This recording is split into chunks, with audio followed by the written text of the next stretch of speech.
Good evening सभी को। हम लोग देख रहे थे मनोहर रे की बुक से, जो कि क्लास 9th की मनोहर बुक से प्रश्नावली जो 1A है वो हम लोग कंप्लीट कर चुके थे। आज हम लोग देखेंगे 1B को। तो यहाँ पर पहला क्वेश्चन दिया गया है, निम्नलिखित पूर्णांकों के योगात्मक प्रतिलोम लिखिए। तो सबसे पहले योगात्मक का मतलब होता है जोड़। तो हम लोग इसको कैसे करेंगे, तो आपको यहाँ -7 का योगात्मक प्रतिलोम पूछा गया है। तो -7 का योगात्मक प्रतिलोम क्या हो जाएगा, प्लस का 7। तो आप यहाँ पर लिखेंगे -7 का योगात्मक प्रतिलोम, योगात्मक प्रतिलोम, योगात्मक प्रतिलोम। तो योगात्मक प्रतिलोम क्या हो जाएगा, प्लस का 7। ठीक, उसके बाद में अब 0 का पूछा है, तो यहाँ 0 का भी आप सेम ऐसे ही कर दोगे। तो यहाँ पर भी क्या हो जाएगा, 0। ऐसे ही 1 का पूछा गया है, तो 1 तो पहले से ही प्लस में है, तो ये 1 का योगात्मक प्रतिलोम क्या हो जाएगा, इसका तो 1 ही हो जाएगा। और यहाँ माइनस का a + b दिया गया है, तो इसका क्या हो जाएगा, जो माइनस में है वो किस में आ जाएगा, प्लस में। तो आप इस तरीके से इस क्वेश्चन को कर सकते हैं। अब हम लोग देखते हैं क्वेश्चन नंबर 2। वितरण नियम से 15 × 32 का मान ज्ञात कीजिए। आपको क्या करना है, 15 × 32। वितरण नियम आपको पहले बता चुके हैं। वितरण मीनिंग होता है बांटना, किसी चीज़ को बांटना। तो हम इसको कैसे करेंगे, आपको क्या करना है, आपको पहले 15 लिखना है और मल्टीप्लाई का साइन यानी गुणा का साइन लगा के, या 32 लिखें, इसको ऐसे लिख लो 30 + 2, 30 + 2। अब क्या करना, आपको इसके साथ बांट देना है इन दोनों को। यानी आप क्या कहोगे कि 15 × 30, और ये प्लस का साइन लगाओगे ये वाला, और यहाँ 15 × 2 यानी 15 × 2। तो अब आप इसको सॉल्व करेंगे तो 15 × 45 होता है, यानी 450, और प्लस 15 दूनी 30, यानी जब इन दोनों को ऐड करोगे तो कितना निकल के आएगा, 480। तो इस क्वेश्चन का राइट आंसर क्या हो जाएगा, 480। तो वितरण नियम का मतलब होता है किसी चीज़ को बांटना, वितरण और बंटन नियम। ठीक है, हम लोग क्वेश्चन नंबर देखते हैं, कौन सा, 3 नंबर। यहाँ दिया गया है, धन पूर्णांकों में एक उदाहरण सहित दर्शाइए कि योग की संक्रिया पर योग का वितरण नियम असत्य है। ये कहा गया है कि आपको यहाँ पर बताना है कि जो वितरण नियम है योग की संक्रिया पर, वो कैसा है, असत्य है। तो अब हम लोग इस क्वेश्चन को कैसे करेंगे, आपको देखना है।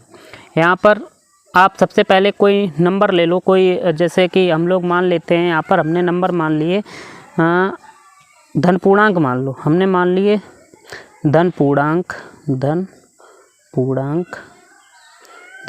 हमने ले लिए 2, 3 और 4। हमने मान लिए ये 3 धन पूर्णांक ले लिए। अब आपको क्या करना है कि आपको ये बताना है कि ये वितरण नियम से असत्य होगा कि नहीं। अब आपको क्या करना है, इनको पहले हम लोग ऐड करेंगे। तो आप जब ऐड करेंगे तो आप देखेंगे, यहाँ सबसे पहले हम लोग क्या करेंगे, 2 + 3 और प्लस 1 में करेंगे 2 + 4। और वितरण नियम क्या कहता है, सीधा इन सभी को ऐड करो। अगर हम लोग ऐड करेंगे तो ये कितने हो जाएंगे, 3 2 5 4 9। और वैसे आप देखो यहाँ पर कितने होते हैं, 3 2 5 और यहाँ पर 4 2 6, यानी इधर निकल के आए कितने, 9, और इधर निकल के आए कितने, 11।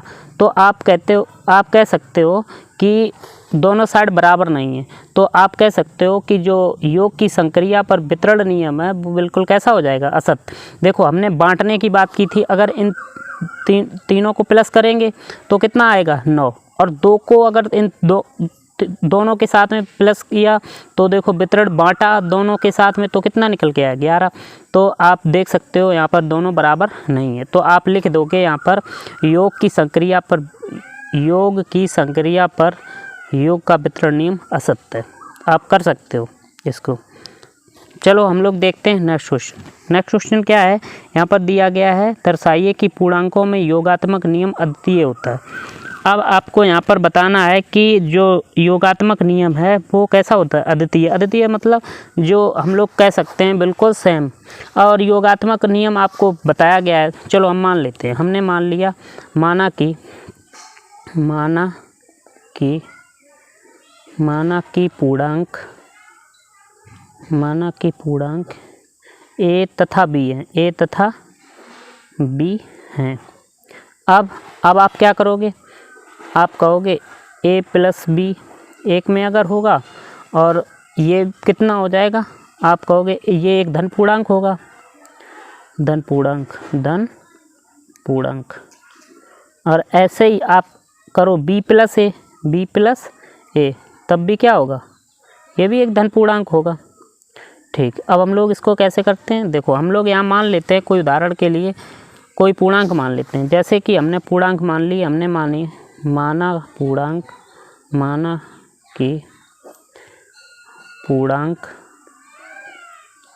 कि पूर्णांक a बराबर, चाहे 1 ले सकते हो, 2, 3, जितना आपकी मर्जी करे। तो आप कहोगे a हमने 2 ले लिया और b कितना ले लिया, b ले लिया 3।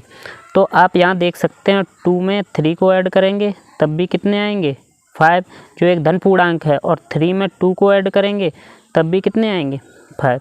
तो इस क्वेश्चन का राइट आंसर क्या हो जाएगा। तो आप लिख सकते हो पूर्णांकों में योगात्मक नियम अद्वितीय होता है। यहाँ लिख दो पूर्णांकों में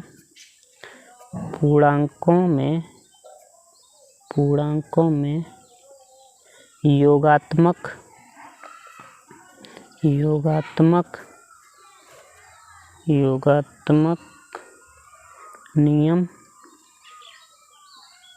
अद्वितीय होता है,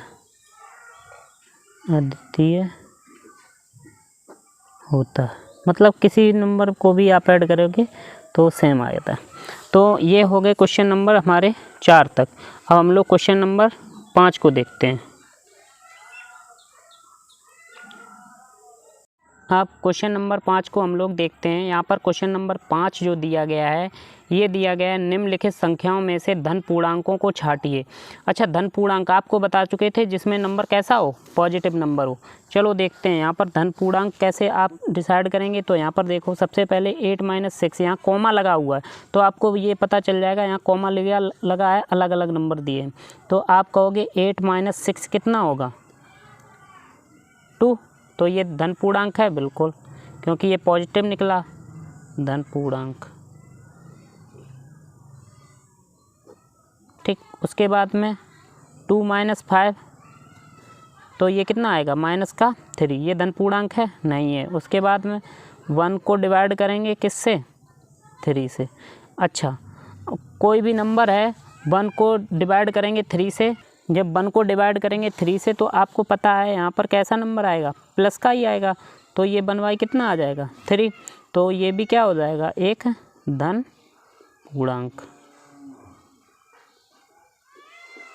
पूर्णांक, उसके बाद में यहाँ पर दिया है -3 - 4, तो आप कहोगे -3 और मल्टीप्लाई -4, तो ये कितना हो जाएगा, 4 × 3 = 12, और माइनस प्लस, तो ये भी एक कैसा हो जाएगा, धन पूर्णांक, क्योंकि पॉजिटिव में आया ये, तो ये भी हो जाएगा हमारा धन पूर्णांक।